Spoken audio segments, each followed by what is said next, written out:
Ya, assalamualaikum warahmatullahi wabarakatuh.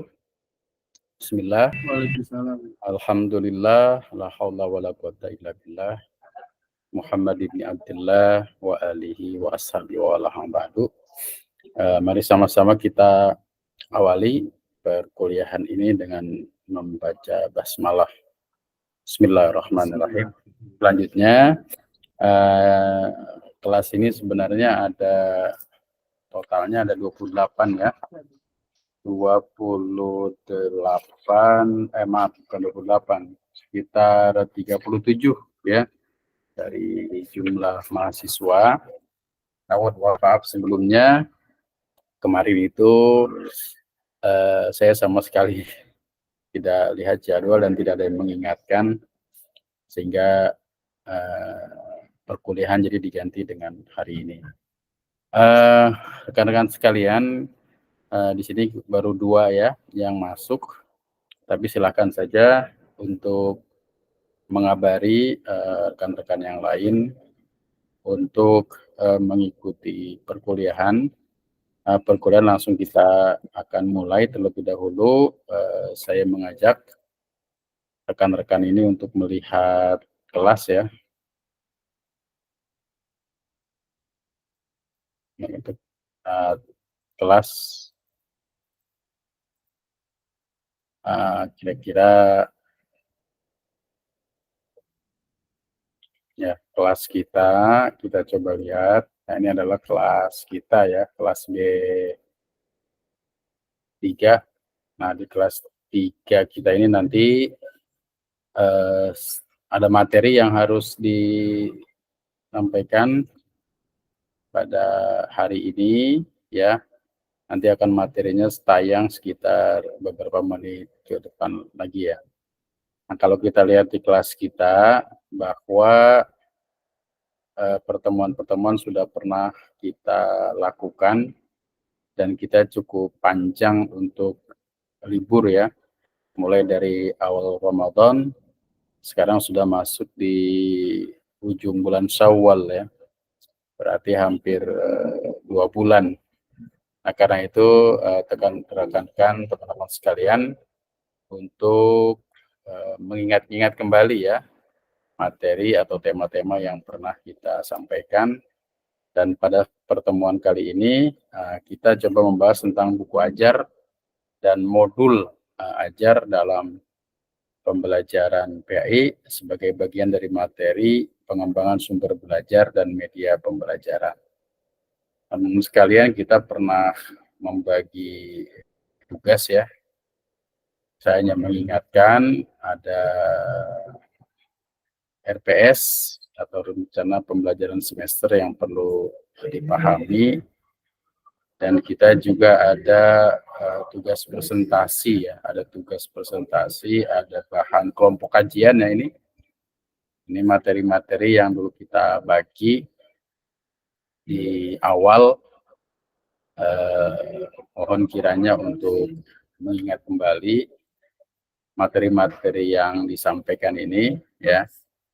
Kalau saat ini yang mempresentasikan itu seharusnya adalah Pak Azi Nurjaman dan Kiki Rahma. Pak Azi ada nggak Pak Azi? Azi Nurjaman. Kiki Rahma ya, Azi Nurjaman dan Kiki Rahma. Nah, itu ya seharusnya memang yang mempresentasikan pada pertemuan kali ini. Oke ya, kita sudah hadir 4, ini ada 3 ya, ada 3 orang. Nggak apa-apa, tetap kita mulai karena memang yang bersangkutan mungkin belum hadir. Pak Diman, gimana kabarnya? Sehat Pak Diman? Pak Diman hadir? Hadir Pak, alhamdulillah. Gimana kabarnya? Sehat? Alhamdulillah. Sehat Pak, tapi nanti izin Pak jam 8.15 ya. Mohon izin ada keperluan. Ya, kita juga nanti singkat saja mungkin materi tetap kita jalankan untuk beberapa orang yang hadir ya, tetap saja. Karena memang kemarin saya juga mohon maaf, memang kemarin Saya sama sekali tidak ada yang mengingatkan dan saya lupa lihat jadwal. Iya Bapak. Saya Karena memang nunggu-nunggu kemarin. iya, karena memang sebelumnya itu saya sudah ngisi mata kuliah di SD, akhirnya cuma 1 hari 1 materi aja, ternyata Oh, malamnya ada ya, dan saya lupa karena memang tidak ya ada yang mengingatkan. Nazik Ridai, ada Nazik? Nazik? Ada Pak. Gimana kabarnya, sehat? Alhamdulillah Pak. Aduh. Ya, Sehat. kelas ini kayaknya saya belum masuk ya, dari Syawal itu ya, udah masuk, pernah masuk belum kelas ini? Belum Pak. Baru Belum ya, ini pertama ini. ya, jadi saya juga masih halal bihalal ini di kelas ini sebenarnya ya. Ya mudah-mudahan semuanya sehat. Sekali. Udah ya? Sudah itu. Udah kan Pak Diman itu pas sekali itu loh yang pernah sekali ya. Sama sekali. Oke. Ingat nggak kalau materi yang kemarin terakhir 2 minggu itu apa? Masih ingat nggak? Coba ingat-ingat. itu materinya Pak analisis apa yang ICT gitu. Analisis. ICT. Oh iya. Yang ICT Pak, saya ingatnya kita Jadi yang terakhir itu tentang apa namanya, pembelajaran PAI ya, berbasis multimedia. ICT. Betul Pak, multimedia. Iya. Ya, tugasnya yang ini saya juga bingung nih Pak, tugasnya belum ada yang saya kerjakan. Ya. Jadi sebenarnya memang mata kuliah ini harusnya karena memang pengembangan sumber belajar dan media pembelajaran, kita harus mampu menggunakan media pembelajaran ya. Media pembelajaran secara baik ya. Tetapi saya pikir rekan-rekan semua sekarang sudah tidak sulit menggunakan media karena memang kita banyak alat-alat ya, banyak media, banyak aplikasi.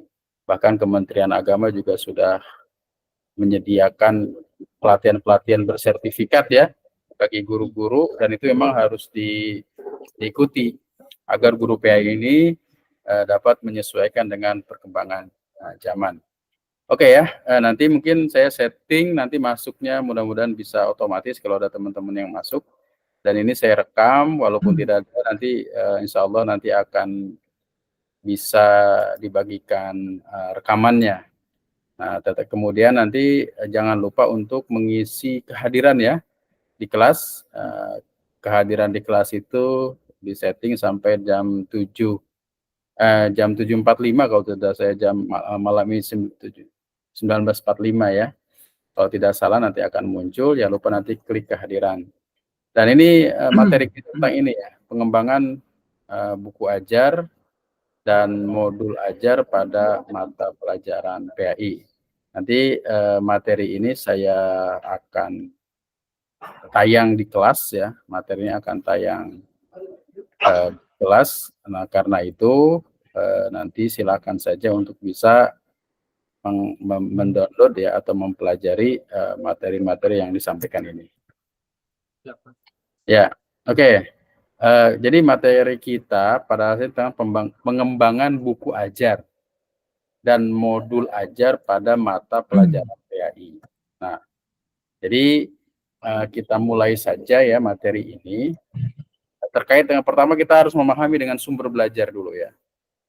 Jadi kalau nanti tidak teman-teman tidak bertambah ya mungkin saya sekitar kita selesaikan sampai jam 8 saja ya. Jadi beberapa menit saja. Ke depan yang selebihnya mungkin nanti kepada teman-teman saya akan berikan kuis atau pertanyaan di kelas ya.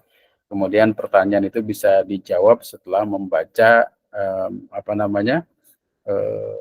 materi yang saya sampaikan.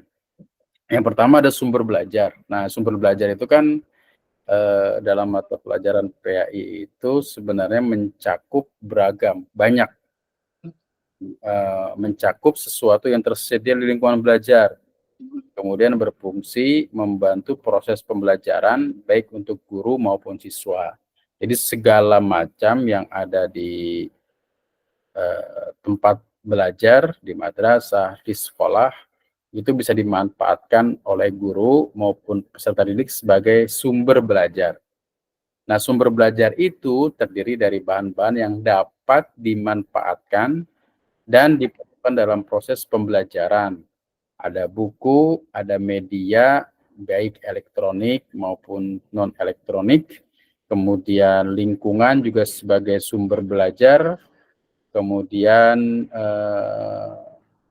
tujuannya adalah meningkatkan keaktifan siswa dalam proses pembelajaran.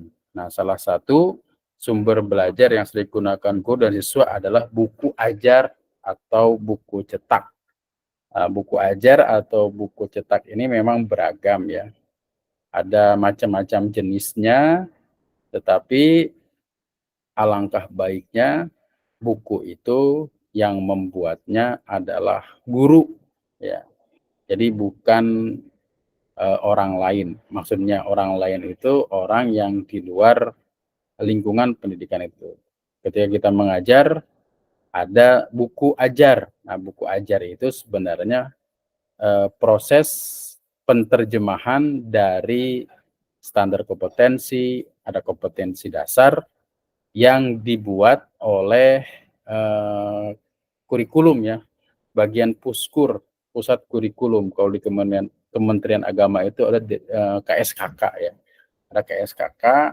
Kemudian dari kurikulum yang sudah ditentukan oleh KMA Kementerian Agama itu, keputusan Menteri Agama itu kemudian diterjemahkan menjadi buku ajar.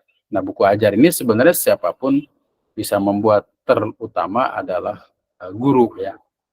Nah, kemudian buku teks ini memiliki peran sangat besar.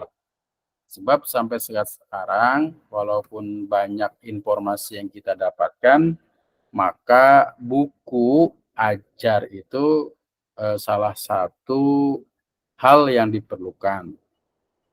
Anak dapat menjadikan buku itu sebagai referensi, kemudian setelah dibaca mereka dapat mengutarakan isinya. Dengan membaca buku mereka dapat memiliki kecakapan ya, kemudian mereka bisa menarik kesimpulan, melihat fakta-fakta dengan gambar-gambar, dapat menilai isi secara kritis. Maka kemudian pada saat ini ya pemerintah ini sangat menggalakkan yang namanya literasi dan numerasi, di mana literasi dan numerasi ini menjadi bagian yang harus dilakukan di sekolah dan juga dijadikan sebagai sebuah pembiasaan yang harus dilakukan di sekolah atau di satuan pendidikan. Kenapa? Karena memang kendala yang dihadapi pada saat ini, banyak siswa yang mendapatkan informasi yang tidak utuh. Informasi sering didapatkan setengah-setengah, sehingga juga kesimpulannya juga tidak baik. Karena itu peranan buku pelajaran dan buku teks ini masih signifikan ya untuk pembelajaran pada saat ini. Walaupun bentuknya yang dulu fisik ya, buku sekarang sudah berubah dengan istilah mungkin ada BSE, buku sekolah elektronik ya. Sehingga penerbit sekarang pun itu bisa menjual buku yang berbentuk PDF sebenarnya dan bisa disimpan di sekolah, kemudian siswa-siswa bisa mengakses teks-teks buku itu sesuai dengan kurikulum yang berkembang saat ini. Kemudian ini ada pendapat dari Pusbuk ya, Pusat Perbukuan, yang menyatakan bahwa buku pelajaran itu merupakan salah satu sumber pengetahuan bagi siswa di sekolah atau madrasah, merupakan sarana yang sangat menunjang dalam proses kegiatan belajar dan mengajar. Nah, buku pada masa lalu itu menjadi sesuatu yang memang sangat penting ya, di mana buku itu kurikulumnya tidak berubah, buku itu bisa diwariskan ke adik kelasnya. Jadi tidak harus membeli buku baru. Namun karena memang perkembangan zaman dan keadaan situasi yang berbeda, maka kalau sekarang ini sepertinya buku pelajaran itu ya, buku pelajaran yang digunakan oleh siswa itu lebih cenderung berganti setiap tahun. Nah, di situ kita tidak memahami mungkin ada unsur-unsur lainnya ya. Dan kemudian buku itu lebih cenderung disebut juga dengan LKS ya, lembar kerja siswa. Di mana lembar kerja siswa itu seharusnya memang yang membuat adalah guru yang mengajar pada mata pelajaran tersebut ya. Nah, sekarang ini karena memang ada nilai-nilai ekonomis, jadi LKS itu dijadikan buku untuk semua sekolah atau sekolah yang meminta atau yang memerlukan. Kemudian juga ditentukan harga sekian-sekian ya, jadi ada nilai ekonomis di situ. Sehingga proses pembelajaran dengan menggunakan LKS itu yang cenderung adalah kurang pas menurut saya. Kenapa? Pertama, kita bisa lihat dari buku cetakannya, kertasnya, isinya, tulisannya, model hurufnya ya. Itu dalam kelas-kelas tertentu menggunakan kertas-kertas yang memang seperti kertas yang dalam tanda kutip ya kurang bermutu ya. Maka kemudian sebenarnya hal-hal ini harus diperbaiki menjadi sesuatu yang lebih bagus lagi. Kemudian ini ada kait dengan buku ajar, dikelompokkan dalam ada 7 jenis. Ada buku ajar cetak, ada handout, lembar kerja, buku ajar mandiri, ada buku ajar display ya. Kemudian bahan ajar display, kemudian buku ajar audio seperti audio disc dan tips ya. Ini model yang cukup lama ya, bahan ajar audio yang dihubungkan bahan visual seperti program, slide, suara dan film ya. Buku ajar video atau buku ajar komputer ya. Kalau sekarang buku-buku ajar kita ini memang sudah menggunakan barcode ya. Jadi artinya kalau kita ingin mendalami buku-buku itu, maka kemudian kita tinggal scan dan itu masuk ke dalam aplikasi tertentu yang disiapkan oleh penerbit, kemudian untuk mempelajari isi buku secara mendalam.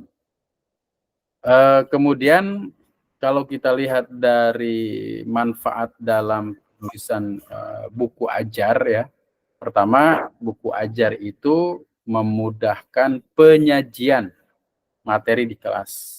Jadi kalau bisa buku ajar ini dijadikan bahan referensi siswa untuk memahami materi-materi lebih lanjut ya, sebagai bahan diskusi. Nah, jangan sampai model pembelajaran seperti masa lalu, ya, CBSA, cara belajar siswa aktif, diubah menjadi catat buku sampai habis gitu ya. Nah ini kan tidak baik, karena memang teks-teks bacaan-bacaan siswa itu paling tidak dasar-dasar pemahaman awalnya sudah ada dalam buku tersebut ya. Jadi memudahkan siswa. Kemudian yang kedua, ini membantu guru dalam proses pembelajaran. Jelas ya, kadang-kadang guru merujuk pada apa yang dipegang oleh siswa. Tapi sekarang atau kurikulum yang 2013 itu kan memang ada buku pegangan guru dan ada guru pegangan siswa. Di mana pegangan guru itu dilengkapi dengan jawaban-jawaban, jadi memudahkan guru untuk menilai siswa yang didasarkan atas teks-teks buku yang diambil dari SKKD, standar kompetensi atau kompetensi dasar yang berkembang, yang berjalan dalam proses pembelajaran. Kemudian bisa saja sebenarnya buku-buku ini hanya sebagai tambahan saja kepada siswa, jangan sampai buku-buku yang ada itu siswa itu hanya mengandalkan buku itu saja.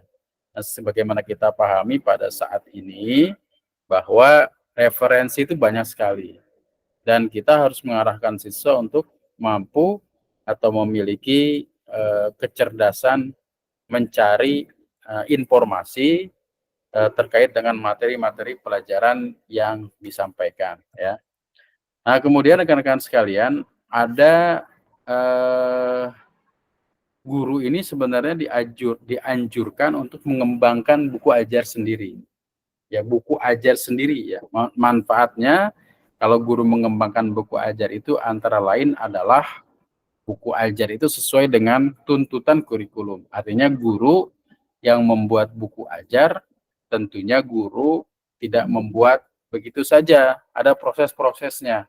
Ada proses telaah kurikulum, ada proses pengalaman yang berkembang oleh guru dalam proses pembelajaran, di mana pengalaman-pengalaman itu dijadikan bahan untuk menulis buku-buku ajar sesuai dengan pelajaran-pelajaran yang dibebankan pada materi tersebut.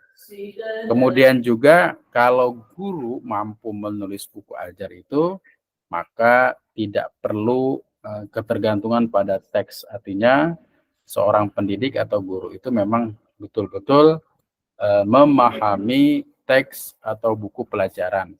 Yang ketiga, buku ajar itu menjadi lebih kaya karena dikembangkan dengan berbagai referensi. Guru melihat siswanya, kemudian apa yang dipahami oleh siswanya, pengalaman-pengalaman yang didasarkan atas siswanya, kemudian pengalaman-pengalaman itu dijadikan bahan dalam sebuah menulis ya, sehingga hal-hal apa saja yang diperlukan oleh siswa terangkum dalam buku yang dibuat oleh seorang guru.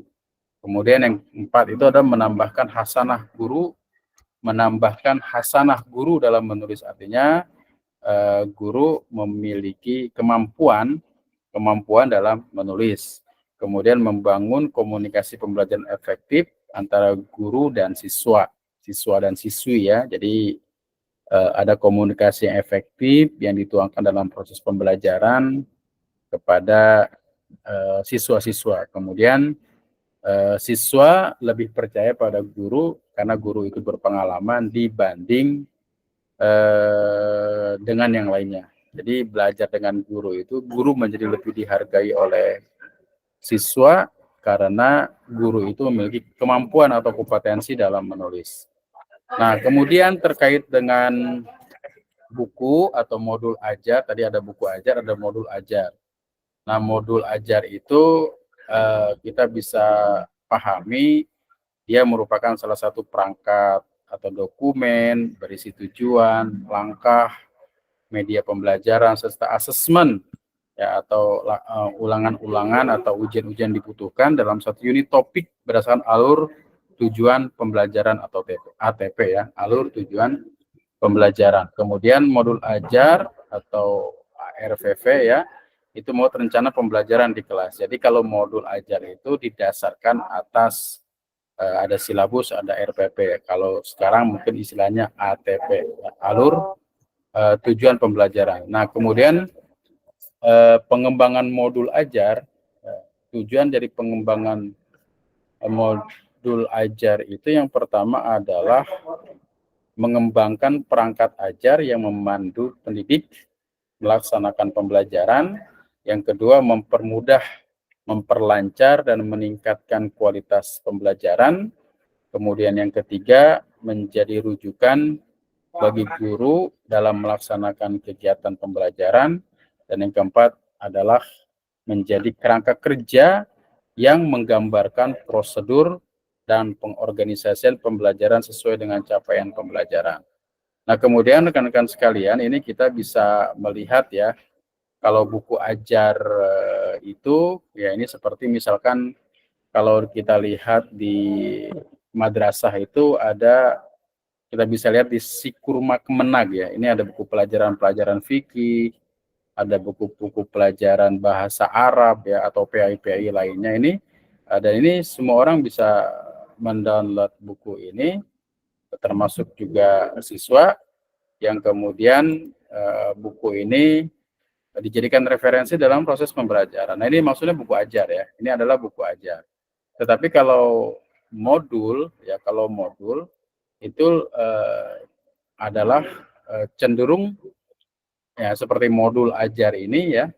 Ini di dalamnya itu membuat komponen-komponen modul ajar itu ada informasi umum, ada identitas modul, nama penyusun, jenjang, ini didasarkan atas ATP tadi atau RPP, kemudian ada kompetensi awal.